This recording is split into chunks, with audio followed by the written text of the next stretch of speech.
sugar daddy and investment life bring you freedom of financial. Hello everyone. Today I want to discuss a profound question. Can democracy last forever? First, let's trace back to the origins of modern democracy. The seeds of modern democracy can be traced back to the Renaissance period between the 14th and 17th centuries, when people began to deeply reflect on the theocratic rule of the Middle Ages. At that time, European society had long been dominated by the authority of the church and monarchs. People were taught that the world was entirely ruled by God, and individual will was insignificant. However, Renaissance scholars, along with Leonardo da Vinci and Michelangelo, reignited the appreciation for human potential through their exploration of art and science. This marked the rise of humanism, a philosophy centered on humanity, where all knowledge and values should be based on human observation, experience, and measurement, rather than on rigid theology. For example, during the Renaissance, the scientist Galileo challenged the geocentric theory by observing celestial bodies through a telescope, proving that the universe was not as sacred and untouchable as the church claimed. This awakening of self-awareness gradually evolved into an exploration of life and human nature, ultimately leading to a core conclusion: every person is unique, possesses equal dignity, and is inherently endowed with certain inalienable rights such as freedom and the pursuit of happiness. This set of ideas laid the philosophical foundation for democracy, emphasizing individual autonomy rather than absolute obedience. As history progressed, humanism and the scientific revolution complemented each other, jointly driving the Enlightenment movement and waves of revolution in the 17th and 18th centuries. Science not only brought technological advancements, but also laid the cornerstone for rationalism, making people believe that society could be transformed through logic and evidence.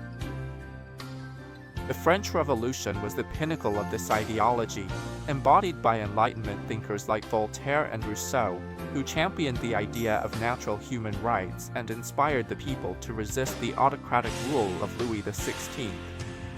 The revolutionaries overthrew the old regime, established a republic, and issued the Declaration of the Rights of Man, proclaiming that everyone is equal and that freedom is inviolable. This was not only a rebellion against unjust fate, it was also the active involvement of the middle class, emerging merchants, intellectuals, and professionals who possessed wealth but lacked political power. They urgently needed a system to protect private property, because if everything was controlled by monarchs or nobles, their assets could be confiscated at any time. Just like the chaos caused by King James II's arbitrary rule before the Glorious Revolution in England. The rise of the middle class was driven by the Industrial Revolution's production boom. The steam engine and spinning machine shifted the economy from farming to industry, creating great wealth. To influence politics, they donated to the royal family and joined parliamentary debates. During the French Revolution, the middle class led the uprising, seeking to move from elite rule to popular sovereignty. This shift ended absolute monarchy, leading to constitutional monarchy and modern democracy. Separation of powers, elections, rule of law, and the American War of Independence fostered these ideas.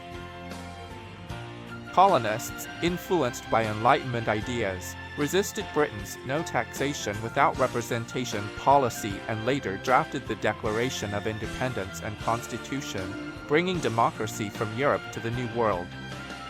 By the 1950s, the Black Civil Rights Movement expanded democracy.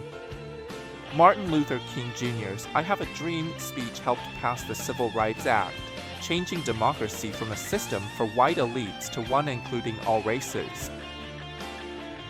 These values are for the West and have spread worldwide, like in South Africa's anti-apartheid movement. Today, democracy has become a universal model for society, but can it last long term? The answer is not optimistic. As social animals, humans are not fully suited to democracy. Evolutionary psychology shows that in primitive tribes, people were used to hierarchies, with alpha leaders ruling. These leaders led migrations and hunts, and had priority for food and reproduction. Female groups also had similar hierarchies. Ruled by the most powerful, the instinct for authority and obedience comes from survival needs, a quick decision-making ability to avoid extinction. Stanley Milgram's obedience experiment showed that 65% of participants were willing to give electric shocks to others simply due to authoritative orders. This demonstrates that humans are naturally inclined to follow authority. A strong leader, rather than equal debate. In modern democracies, this contradiction is revealed through elections. Leaders please voters by promising welfare for votes. As productivity rises and resources grow, politicians redistribute wealth to interest groups.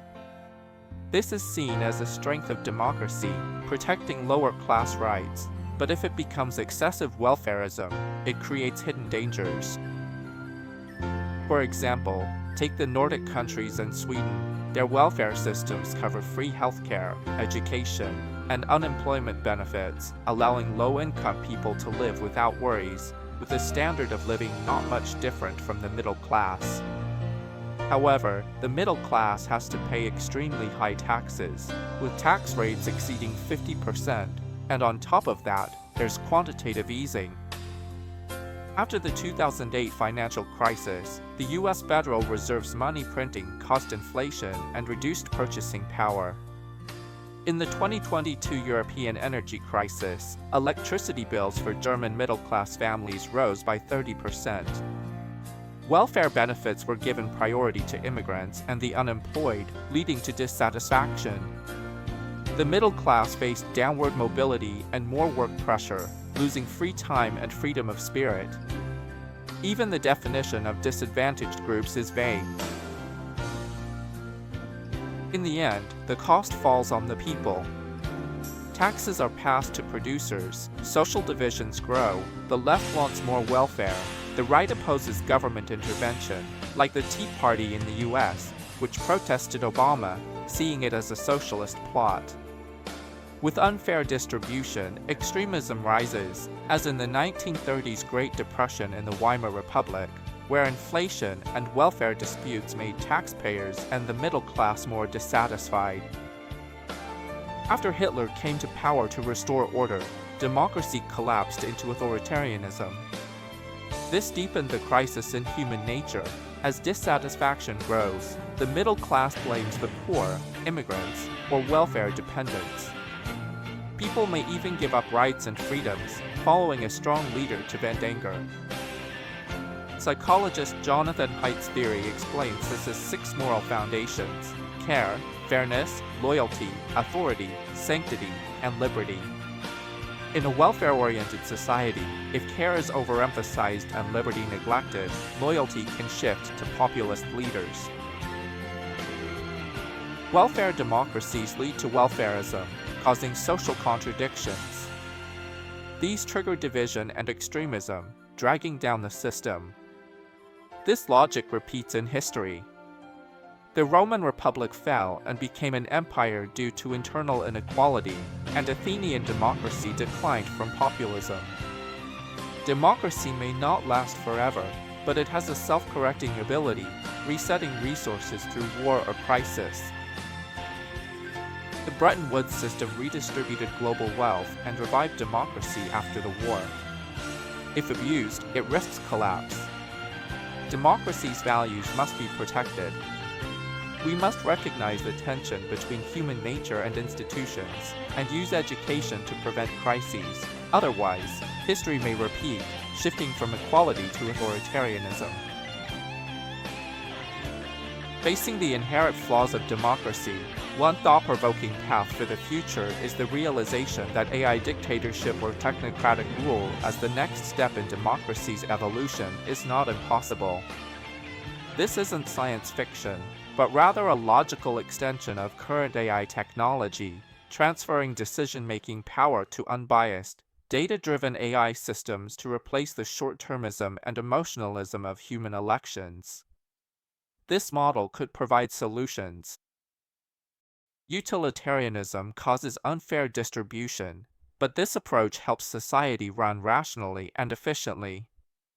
The next section covers advantages of AI dictatorship mechanisms. The core of AI dictatorship is a neutral, optimizing AI that does not seek votes or yield to human bias. It can analyze social needs in real time with big data and allocate resources precisely, addressing the welfare populism issue. This is the dilemma of woke comes from the sheep's back.